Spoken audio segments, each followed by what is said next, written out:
미국 노스캐롤라 주립대학의 한 강의장에서 해외 여러 나라에서 왔던 학생들이 웅성거리기 시작합니다. 그런데 한국에서 왔던 한 여성은 강의장에서 큰 충격을 받고 뭔가를 준비하기 시작하는데요.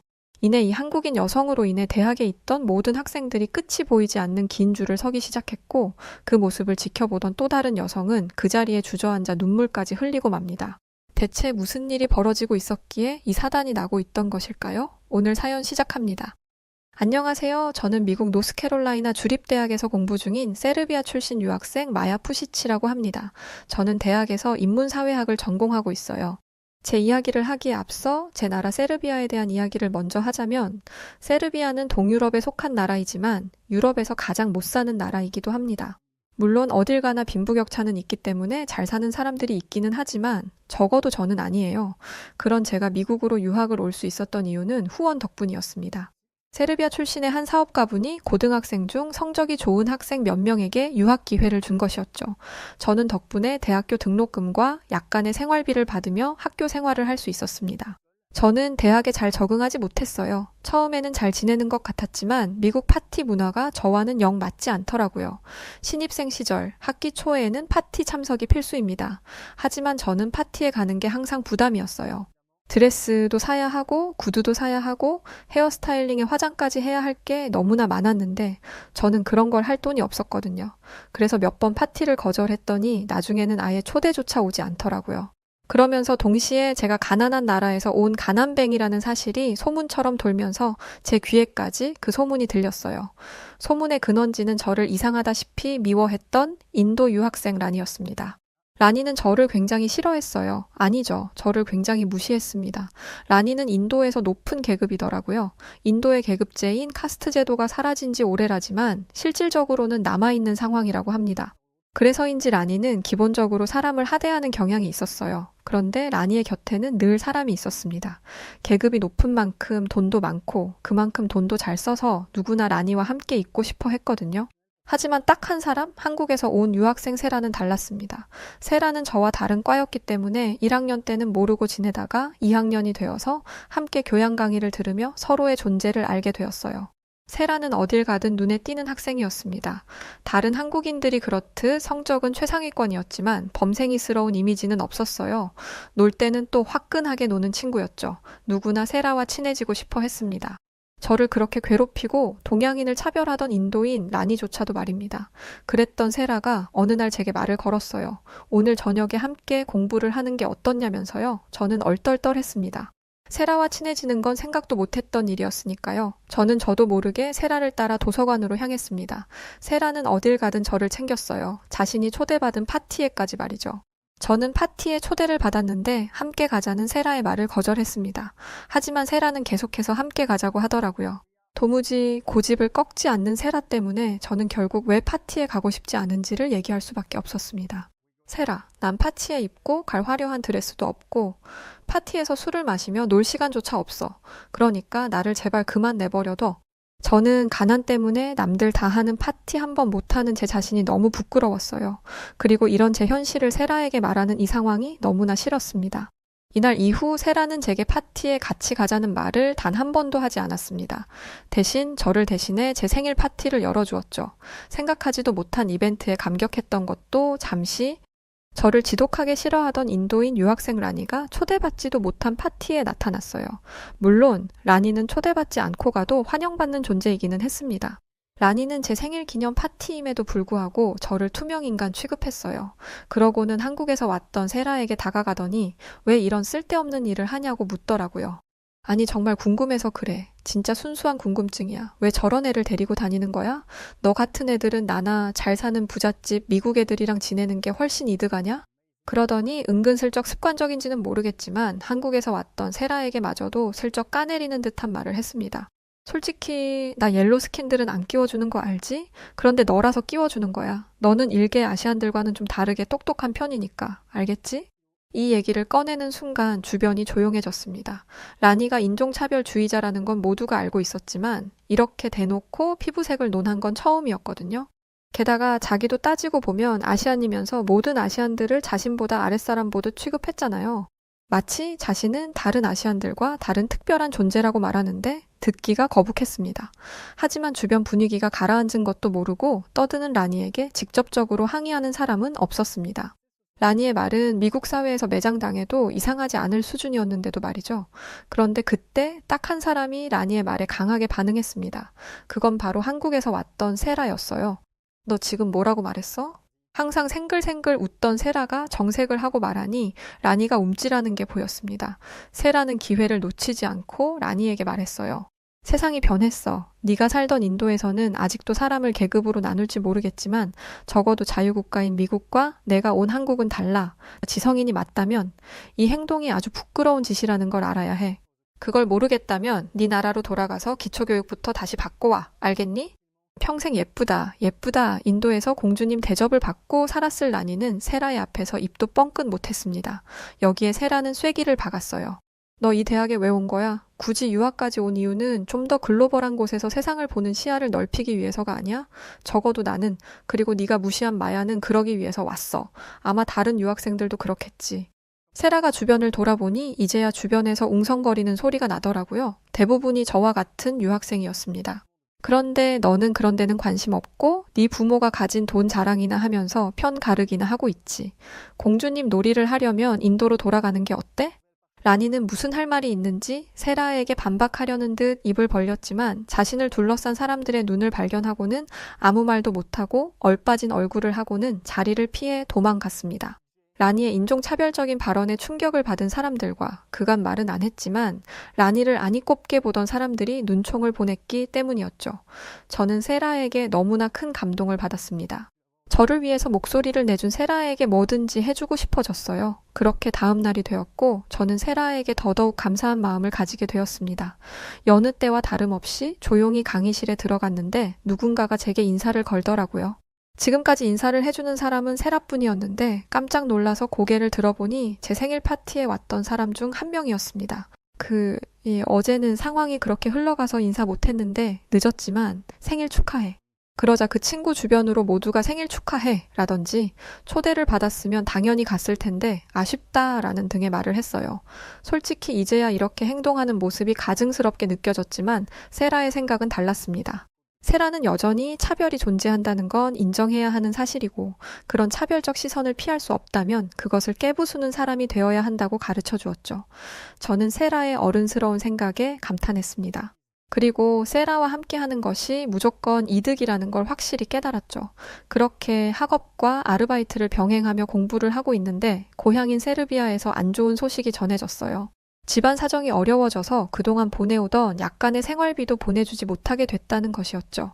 다른 유학생들이 집에서 받는 용돈에 비하면 모래알 만큼 적은 돈이었지만 그것도 제게는 큰 도움이 되었습니다. 유학 간 딸 공부시키겠다고 없는 살림을 쪼개 용돈 하라며 보내고 계시던 부모님이었기에 원망할 수도 없었어요. 부모님이 보내주시던 용돈을 충당하려면 아르바이트 시간을 늘려야 했는데 그렇게 되면 학업이 불가능한 상황인지라 결국 저는 생활비를 줄이기로 했습니다. 가장 쉽게 줄일 수 있는 게 식비였어요. 그래도 하루에 한 끼 정도는 제대로 된 식사를 할 수 있었는데 이젠 그마저도 어려웠죠. 그래서 얄궂은 샌드위치나 먹으며 생활했습니다. 가끔 여유가 조금 생기면 파스타면에 시판 토마토 소스를 부어서 토마토 파스타 정도는 먹을 수 있었죠. 베이컨이나 치즈 같은 건 조금도 안 들어간 면에 소스 조금 묻힌 요리일 뿐이었습니다. 그러던 중 마트에서 샌드위치를 팔던 위치에 샌드위치가 사라진 거예요. 대신 은박에 쌓여있는 무언가만 놓여 있었죠. 이름을 물어보니 김밥이라고 하더군요. 어떻게 생긴 건지 본 적도 없고 은박에 쌓여있는 게 불안했습니다. 그거야 당연한 게 지금까지 먹어왔던 샌드위치는 항상 랩에 쌓여 있었으니까요. 제가 주저하는 게 보이자 가게 주인은 한번 먹어보라며 김밥을 강력 추천했습니다. 지금 안 사가면 다른 사람들이 채간다면서요. 하루에 200개가 넘게 팔린다는데 대체 이게 뭐길래 그렇게 많이 팔리는지 궁금하기는 하더라고요. 그런데도 제가 고민을 하자 가게 주인은 한번 먹어나 보라며 공짜로 김밥을 주었습니다. 저는 집에 와서 김밥을 펴보았어요. 그런데 생전 처음 보는 비주얼의 음식이 있더라고요. 하나 집어보니 검은색 껍데기 같은 거에 밥과 야채가 가득 들어 있었습니다. 두려운 마음 반, 기대 반을 가지고 한 입 먹어봤는데 저는 하루에 200개가 넘게 팔리는 이유를 바로 알 수 있었습니다. 너무 맛있었어요. 겨우 이 김밥이 2달러도 안 된다니 샌드위치랑은 비교도 안 될 정도로 맛있었습니다. 게다가 여러 채소까지 들어가 있으니 영양 면에서도 훨씬 낫더라고요. 저는 그날 후로 샌드위치 대신 김밥을 사 먹었습니다. 그러던 어느 날 세라가 왜 매일같이 김밥을 먹는 거냐고 물어보는 거예요. 저는 세라에게 너도 김밥을 아느냐라고 물었습니다. 그러자 세라가 깔깔 웃으며 김밥은 한국 음식인데 몰랐냐고 하는 게 아니겠어요? 사실 김밥이 어느 나라 음식인지 전혀 몰랐습니다. 스시집에서 파는 스시롤이랑 비슷하게 생겼길래 일본 음식이 아닐까라는 추측만 있었어요. 그런데 이게 김밥이라니 세라는 한식의 세계에 온 것을 환영한다고 말하며 다른 한식도 도전해보는 게 어떻겠냐고 하더라고요. 하지만 저는 애써 웃으며 거절했습니다.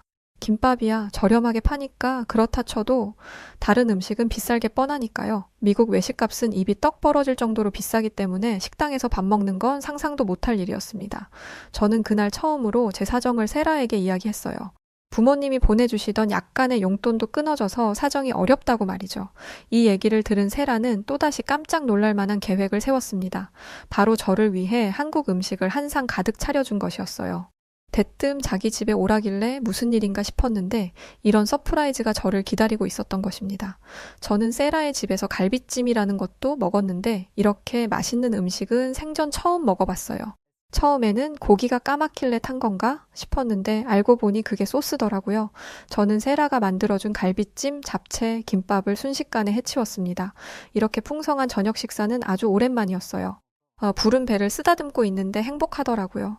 배가 불러서이기도 하지만 저를 위해 시간과 노력을 들여 식사를 대접해준 세라 덕분이기도 했습니다. 사실 이렇게 친구 집에 저녁 식사 초대를 받아본 게 처음이거든요. 세르비아가 그리 잘 사는 곳도 아니고 정치적으로도 안정적인 나라가 아닌지라 여전히 서로가 서로를 경계하는 문화가 남아있기 때문이죠. 그래서인지 세라의 행동이 더욱 감동으로 다가왔던 것 같네요. 이날 이후 세라는 저를 위해 도시락을 싸주기도 했고 저는 세라와 함께 한식의 매력에 푹 빠져들게 되었습니다. 그러던 중 제 관심사와 딱 맞아떨어지는 수업을 듣게 되었어요. 문화산업과 관련된 강의를 듣고 있는데 교수님이 웬 유튜브 영상 하나를 보여주시더라고요. 무려 1시간 반이나 되는 영상이었는데 이상하게도 영상 속 사람은 먹기만 했습니다. 그런데 더 놀라운 건 영상 조회수가 수십만 회나 되는 거였죠. 교수님은 그 영상을 먹방이라고 소개하셨습니다. 말 그대로 먹는 방송이라는 뜻이었죠. 교수님 말씀에 따르면 이 먹방이 선풍적인 인기를 끌고 있더라고요. 실제로 같은 수업을 듣던 학생 중 SNS를 매우 활발하게 하는 학생이 있었는데 그 학생은 먹방이 SNS에서 인기를 끈 지 오래되었다며 자신도 즐겨본다고 말했습니다. 그리고 생각보다 먹방을 보는 사람들이 많았어요. 심지어 어젯밤에도 먹방을 보고 왔다는 학생도 있었습니다. 이런 상황에서 교수님은 먹방이 시작된 나라가 어디인지 아냐고 물어보셨어요. 아무도 대답하고 있지 않는데 누군가가 손을 들었습니다. 역시나 최상위권의 성적을 유지하고 있는 세라였죠. 세라는 정말 모르는 게 없다고 생각하던 저는 세라의 대답을 듣고 정말 깜짝 놀랐습니다.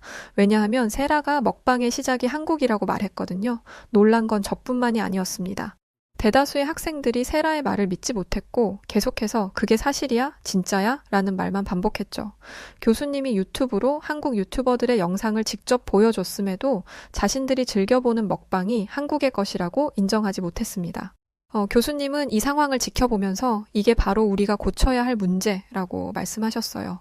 미국인들은 자국에서 유행하는 것들은 모두 미국에서부터 시작된 거라는 이상한 자신감이 있다며 이제는 미국이 전 세계의 트렌드를 이끌어간다는 무조건적인 믿음을 버려야 한다고 말씀하셨습니다. 저는 교수님의 말이 틀리지 않는 말이라고 생각했어요. 실제로 미국인들은 세상의 중심이 미국이라는 생각을 은연중에 가지고 있거든요.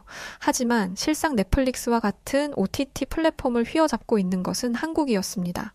심지어 OTT 플랫폼을 넘어서 유튜브 세계에서마저도 한국의 콘텐츠들이 굉장한 영향력을 가지고 있었던 거죠.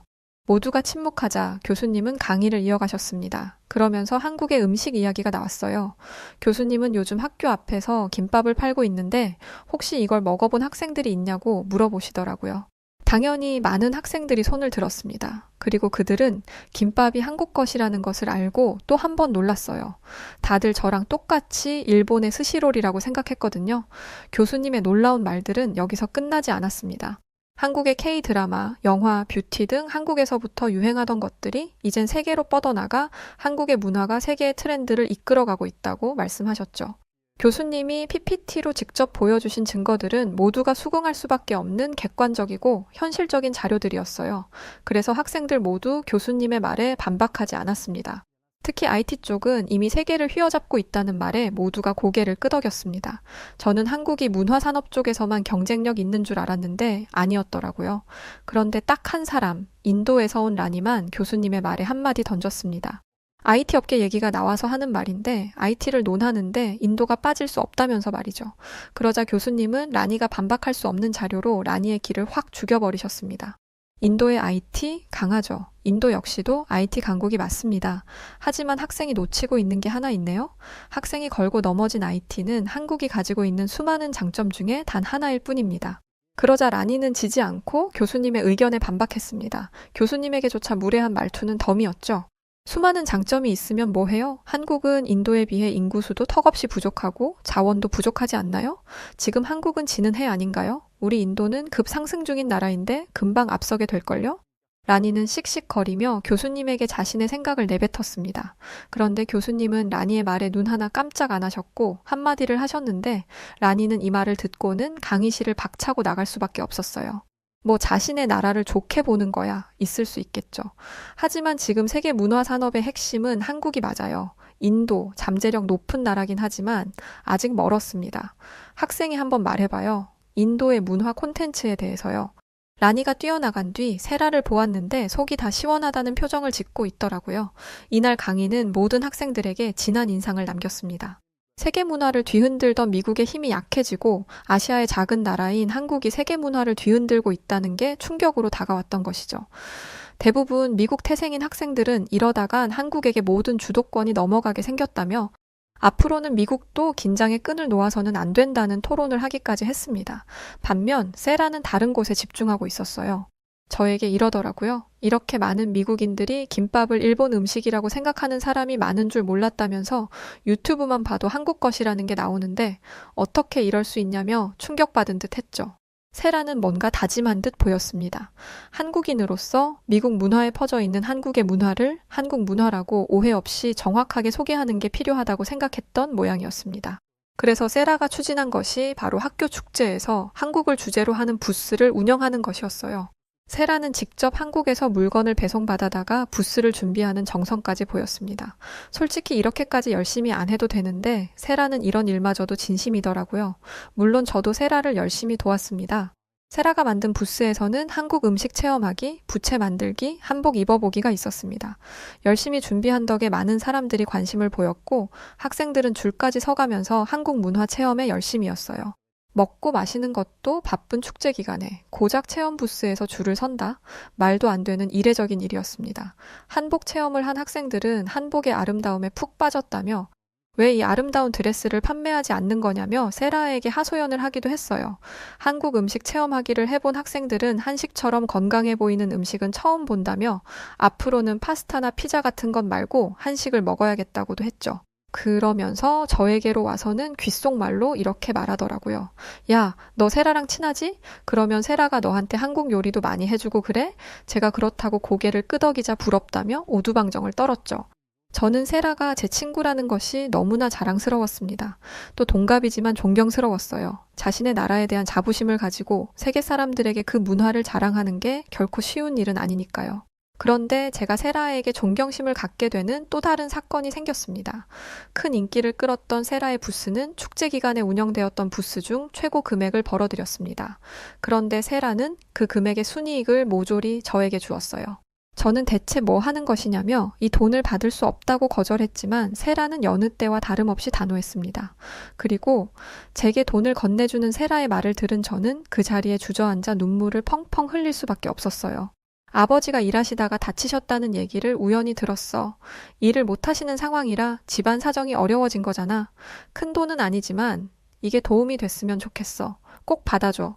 내가 이 부스를 운영한 건 한국 문화를 알리기 위함이기도 하지만 마야 너를 위해서이기도 해. 한국에서는 함께 밥을 먹는 사람을 한솥밥 먹는 식구라고 이야기하는데 너는 이미 나에게 가족이고 소중한 벗이야. 이 말을 듣는데 어떻게 감격하지 않을 수 있겠어요. 사실 제 아버지가 일하시는 공장에서 화재가 나서 아버지는 피부 이식까지 받는 큰 수술을 하셔야 했어요. 세르비아는 아직 노동자에 대한 보호가 제대로 이루어지지 않아서 아버지는 회사로부터 그렇다 할 보상도 받지 못하셨습니다. 그래서 어머니가 아버지의 수술비와 병원비, 두 동생의 생활비까지 모두 책임지고 있으셨던 거예요. 세라는 얼마 안 되는 돈이라고 했지만 그 돈은 저희 가족의 2달 생활비와 맞먹는 수준이었습니다. 세라는 저를 도운 것뿐만 아니라 제 가족들의 생계까지 도와준 것이었어요.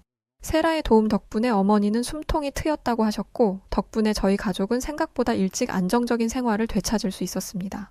아버지의 회복이 빨랐다는 점도 큰 영향을 주었지만 세라의 도움이 파랄이었어요. 저는 원수는 잊어도 은혜는 잊지 말라는 말을 항상 마음에 새기면서 살아왔습니다. 세라를 만난 이후 저는 세라에게 도움만 받았고 은혜 입은 사람이 되었어요. 저는 처음 세라를 만났을 때 다짐했던 대로 세라를 위해서라면 무엇이든지 하려고 합니다. 물론 세라는 친구끼리 뭘 그러냐고 하겠지만 말이죠. 사실 대학에서 한국 부스를 준비하고 세라와 부스를 운영하고 있을 때 세라에게 왜 이렇게까지 열심히 한국을 홍보하냐고 물어본 적이 있었습니다. 그때 세라가 했던 이야기가 정말 머리에 깊게 남아있어요. 세라는 저에게 이렇게 말했습니다. 프랑스는 프랑스가 미식의 나라라는 점을 아주 오랜 세월에 걸쳐 이미지 메이킹을 했었어. 강의 때 김밥을 친구들이 다른 나라 걸로 오해하는 걸 보고 우리 한국도 이런 시간이 필요하다고 생각했어. 그리고 한국의 좋은 것들을 경험한 사람들은 본고장에 대해 궁금해하기 마련이잖아? 난 그 부분을 공략하려고 생각한 거야. 세라에 대해서는 모르는 게 없다고 생각했는데 세라는 항상 제 예상과 기대를 깨뜨리는 구석이 있었습니다. 세라는 자신의 미래에 대한 확신도 있었어요. 나는 문화 콘텐츠를 제작하는 일을 할 거야. 그리고 지금 하는 일은 미래에 내가 할 일의 밑거름이 되어줄 거고 사람들에게 필요한 콘텐츠가 무엇인지 정확하게 파악해서 앞으로 내가 해야 할 일을 찾아내려고 해. 이렇게 좋은 영향을 주는 친구를 제 인생에서 또 찾을 수 있을까요? 저는 자연스럽게 제 나라 세르비아를 생각해 보게 되었습니다.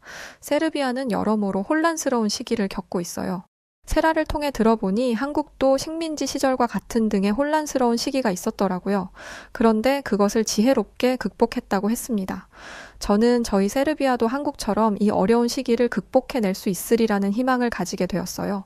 그리고 세르비아의 문화가 세계적으로 인정받을 수 있게 되는데 힘쓰는 사람이 되어야겠다는 다짐도 하게 되었습니다. 세라처럼 말이죠. 제 가장 소중한 친구 세라는 한국인입니다. 사실 저는 한국에 대해서 잘 모릅니다.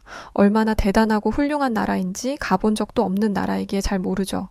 하지만 제 친구 세라는 세상 그 어떤 아이들보다 강한 아이였고 그 어떤 아이들보다 세상을 포용할 수 있는 마인드를 가진 친구였습니다. 그리고 세라의 몸에는 한국의 피가 흐르고 있죠. 저는 동갑내기 친구이지만 세라를 통해 더 많은 것들을 눈으로 보고 배워가려고 합니다. 네, 오늘 사연은 여기까지입니다. 세라가 정말 너무 대견하네요. 먼 미국에서 한국의 문화를 제대로 각인시키기 위해서 부스까지 열고 말이죠. 사연 보내주신 마야씨, 앞으로도 세라와 함께 평생 친구하시면서 행복한 날들만 있길 응원합니다. 자, 그럼 오늘 사연 어떻게 들으셨나요? 오늘 사연이 재미있으셨다면 구독과 좋아요, 알림 설정 부탁드리고요. 그럼 지금까지 저는 해외 여러 사연들을 들려드리는 여우튜브 송은지였습니다. 영상 끝까지 시청해주신 모든 분들 고맙습니다. 그리고 우리 구독자분들 감사드리고 사랑합니다. 당신만의